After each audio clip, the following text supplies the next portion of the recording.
Hello, it's Monday, August 9th, and that means two things.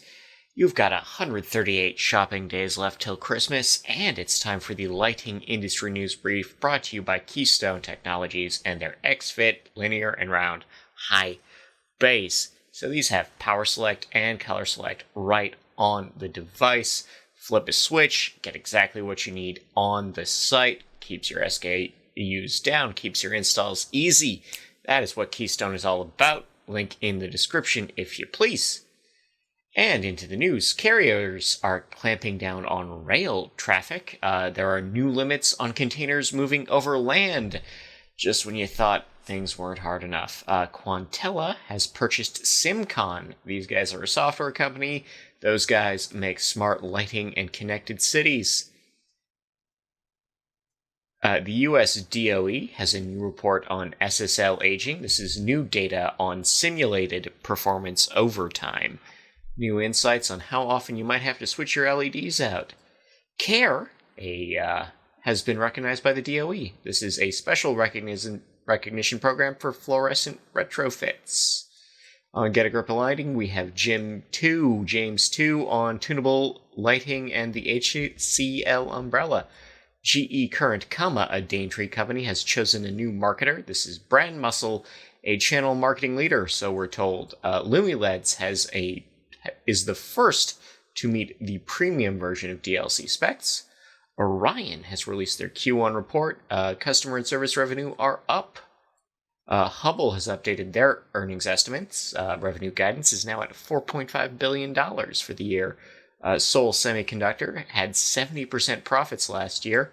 AMS Osram reports $1.5 billion in revenue in Q2. In events and webinars, Lightfair will require vaccine documentation or a clean antigen test for entry. Masks on at all times for indoor attendees. This is for not just staff as previously announced. And moving right along to August 12th, where IES and PANL will be presenting a webinar on light and value. August 19th will be an update on LM79, also from the IES, but this webinar is presented by Cam Miller and Eric Bretschneider. And you can now register for an LC study group. This is a prep course put together by the NCQLP proper. You can register right now. In rep agency news, Signify has partnered with Hortipar on their horticultural lines, and Lux and Athena have partnered for the Midwest and East Coast. In recommended reading, again, all this on nailed.org, we have a roundtable on smart lighting, an introduction to acoustic luminaires. Lemon interviewed on lighting controls, Signify's Elena Vives interviewed on her role and work, and we have how to place solar lamps outside. In legal briefs, we have LSI suing former employee Carlos Pedroza. He was the regional sales manager for Atlas Lighting, but he is alleged to be in violation of his non-disclosure, non-compete, and non-solicit agreements. In market projections, PoE market will reach $1.5 billion in value by 2027.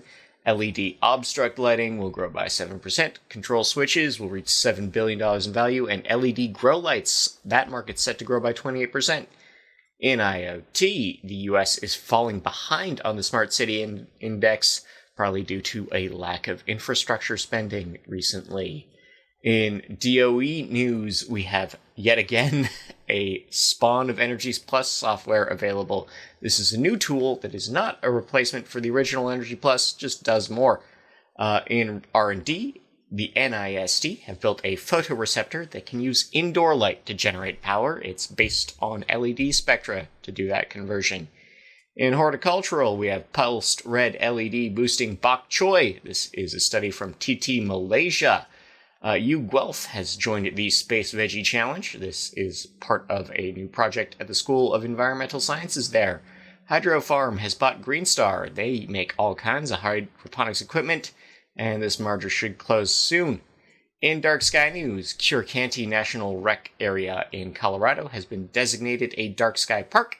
Illinois has passed a Bird Safety Act, which of course features turning lights off. Nantucket has a new grassroots group pushing for dark skies, and Qualicum Beach will be addressing LED complaints in their community.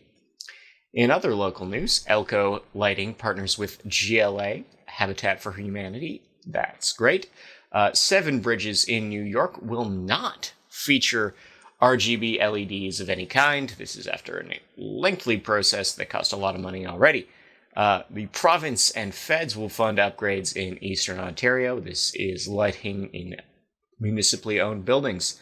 Nanaimo, BC streetlights will be switched over to LED. Juniper Design is expanding their chandelier factory in Connecticut.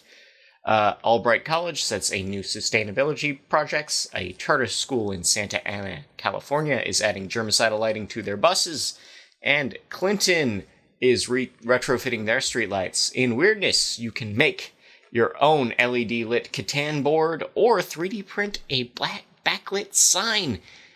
In People News, Sheila Hernandez is now the Senior VP at Summit Electric. ATG LED has added Rich Bernhardt as Senior Sales Director. LPG has announced that Leah Lugo is now their Director of Marketing. Zenergy has appointed Bruce R. Albertson to their Board of Directors. Mark Eubanks has left Cooper. He was CEO until rather recently. And LA Lighting has added 2 people to their marketing and sales team. Thank you to Nailed. Thank you for watching. I've been Scott Wachter. Enjoy the music. Enjoy your week.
But I'm 2 steps ahead, yeah. So step into my way, stand down. It's a trap, 1 more step, and you're dead. Yeah, you're dead. Why just a picosecond ago, clear